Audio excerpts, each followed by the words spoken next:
एक पत्नी अपने पति से बहुत हैरान रहती थी। वो कहती थी आप कुछ बताते ही नहीं, कुछ बोलते ही नहीं, बिजनेस कैसा चल रहा, धंधा कैसा चल रहा, कुछ तो बताओ।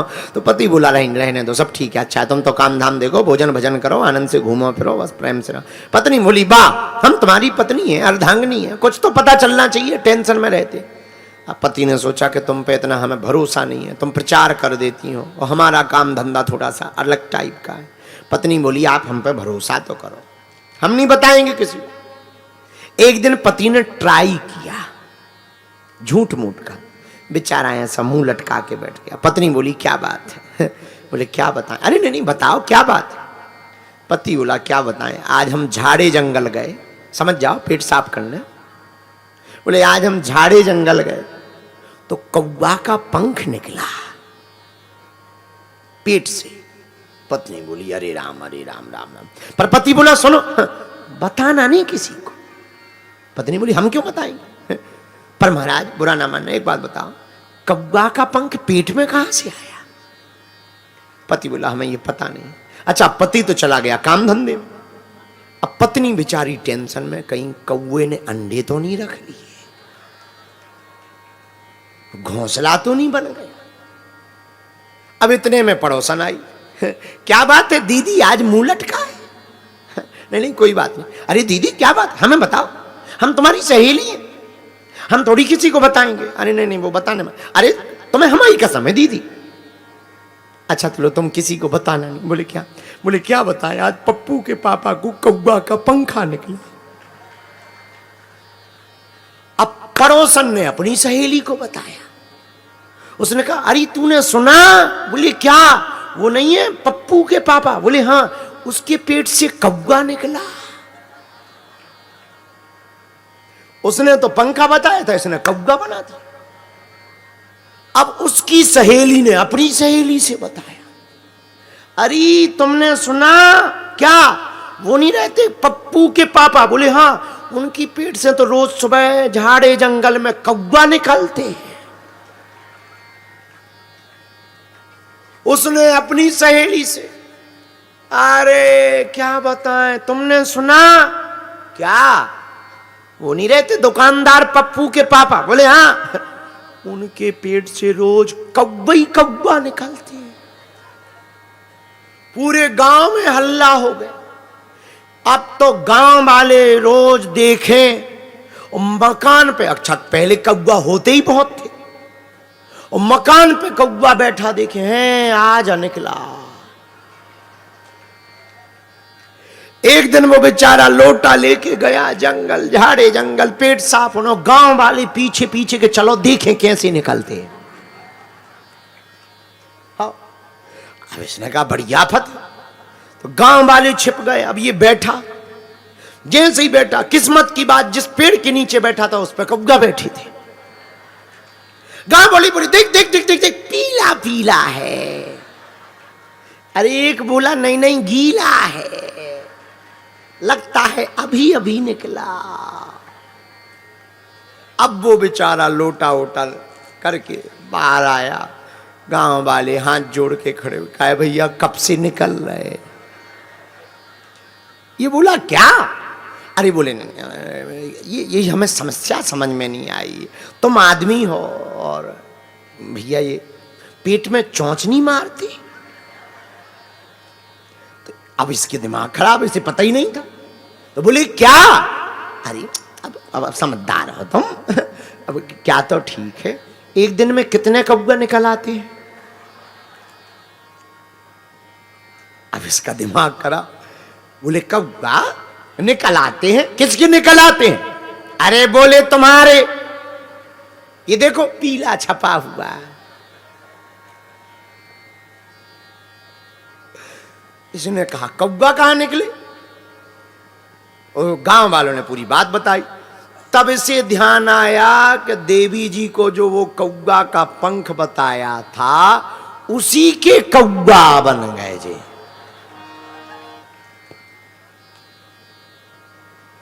हमें लगता है शंकर जी ने इसीलिए सती जी को बात नहीं बताई। तो देवियों को किसी भी बात का प्रचार करना हो, माताओं को बता दो, माताओं के पेट में नहीं खटाती। माताएं कथा में भी आएंगी तो बात कहें, कहाँ से आई भाई? अच्छा अच्छा अच्छा अच्छा, झांसी से आई हूँ। साड़ी अच्छी है, साड़ी अच्छी, साड़ी अच्छी। हमारे तो पति देव एक बार पीली ले आए थे, फिर उनकी आंखों में चुभन लगी थी, सो फिर उन्होंने कलर लाई नहीं। जब तक अपने खानदान की बात करनी लेंगी, पूछनी नहीं, तब तक। एक बार एक स्कूल में एक परीक्षा हुई, जो बालक सबसे ज्यादा झूठ बोलेगा उसको 100 नंबर दिए जाएंगे। अब झूठी तो बोलना है। एक लड़का खड़ा हुआ, बोले सर, बोले हाँ, आज हमने रेगिस्तान में ट्रेन चलाई। बैठ जाओ। दूसरा खड़ा हुआ, झूठ बोलो। सर जी, आज हमने एरोप्लेन को अपने आंगन में लगा दिया। अच्छा, बैठ जाओ। तीसरा खड़ा हुआ, सर जी हाँ, आज हम अपने पिताजी की शादी में डांस करके आ रहे हैं। अब झूठी तो बोलना है, ठीक है, बैठ जाओ। चौथे ने झूठ बोला, आज हमने एक कमरे में 2 माताओं को देखा और दोनों चुप बैठी हैं। मास्टर ने दोनों को उसको पास कर दिया, 100 नंबर देकर। जाओ, तुम्हें 100 नंबर देके पास किया जाता। तो बाकी विद्यार्थी बोले, हमें फेल क्यों किया, इसको पास क्यों किया? हमने इतने बड़े बड़े झूठ बोले। पहला वाला बोला, वाह, रेगिस्तान में कहीं ट्रेन चलती है, हमने रेगिस्तान में रेत में ट्रेन चला दी। मास्टर बोले, हो सकता भविष्य में ऐसी ट्रेन चले जो रेत पर भी चले।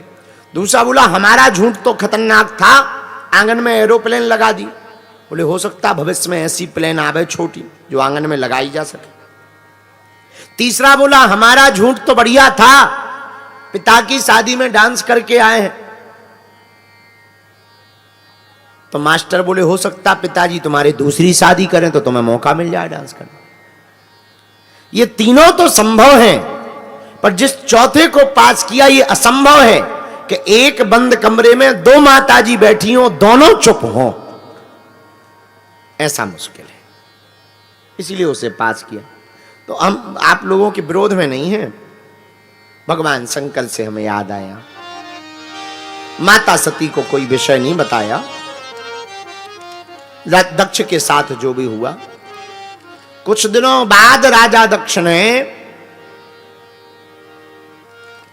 अपमान का बदला लेने के लिए यज्ञ का आयोजन किया। सबको निमंत्रण दिया, पर भोले बाबा को नहीं दिया। पर देवता भी बड़े खतरनाक, कैलाश पर्वत के ऊपर से ही विमान ले जाते हैं। सती जी ने पूछा, कहां जा रही हो? हाँ, अरे सती, तू घर पर ही बैठी है, पता नहीं तुम्हारे पिताजी ने एक विशाल यज्ञ का आयोजन किया है, उसी में जा रहे हैं। हाँ हाँ, जाओ जाओ जाओ, हम भी पीछे से आते हैं। भगवान शंकर के पास में सती जी पहुंची। बाबा, हमारे पिताजी के घर में, आपकी ससुराल में, आपके ससुर जी ने विशाल यज्ञ का आयोजन रखा है, आप हमको आज्ञा दीजिए, आप चलेंगे? भगवान शंकर ने कहा, कोई निमंत्रण आया? नहीं, निमंत्रण नहीं आया। पर महाराज, पिताजी, हमारे पिताजी हमसे बहुत प्रेम करते, डांट गड़बड़ा गई होगी, निमंत्रण तो आया हो। आज वो बात बताई। देखो कितना अद्भुत अनुभव है भगवान शंकर का। कब कौन सी बात बतानी चाहिए तब बताई भगवान शंकर ने। राजा को सबसे ज्यादा जिससे प्रेम है उसका नाम है सुरुचि। ये सबका हाल है, सबकी 2 प्रकार की बुद्धि होती है, वही 2 पत्नियां हैं, सुनीति और सुरुचि। ज्यादातर लोगों को सुरुचि ही प्रिय है, अपनी रुचि, जिसमें अपना मन करे वही करना। शास्त्र जो कह रहे वो कई बार खपड़ मंजन लगता है लोगों को। हाँ, अरे महाराज, शास्त्र की बातें हैं, कहना तो ठीक है, जीवन में उतारना बड़ा कठिन। बोलो सीताराम, जोर से बोलो जरा, और जोर से बोलो। देखो, बुरा ना मानना, सुरुचि के अनुसार करना तो अच्छा है, पर परिणाम बहुत बुरा है। मन करे कि उठो ना पड़े ही रहो, तो कुछ दिन बाद तुम्हारे बैकसूल हो जाएंगे, थोड़ा पड़ जाएंगे। कोई काम ना करो जाए, केवल पड़े रहो, खाते रहो, तुम देखना एक दिन तुम पागल हो जाओगे बहुत जल्दी। विदेशों में एक सजा दी जाती है, कोई देश है हम नाम भूल गए, वहां सजा देते हैं जेल में, हाँ शायद वहां सजा देते हैं जेल में, तो एक ही वो जो जज होते हैं वो सजा देते हैं, इनको फिल्म दिखाई जाए। अब जब पहली बार कोई आदमी सुनता है तो बड़ा खुश होता है, अरे भाई पिक्चर देखना दिखाने की सजा है, क्या गजब की सजा। तुम लोग भी कहोगे ये सजा तो हमें भी मिलनी चाहिए। लेकिन रुको, उसके नीचे की लाइन में जज कह देता, मजिस्ट्रेट, एक ही पिक्चर को 5 साल तक दिखाया जाए। 100 आदमी का दिमाग खराब। 1 बार 2 बार 5 बार 10 बार 30-35 बार में वो कहने लगता, कोड़े चाय घलवा दो, घोड़ा चढ़वा दो, ऊंट से पटकवा दो, पर जा सजा माफ करवा दो। एक ही चीज देखा देखा। कई बार हमें एक आदमी मिला, खैर आप लोग नहीं ऐसा करना, ये हमारा ज्ञान नहीं है, उसका ज्ञान है।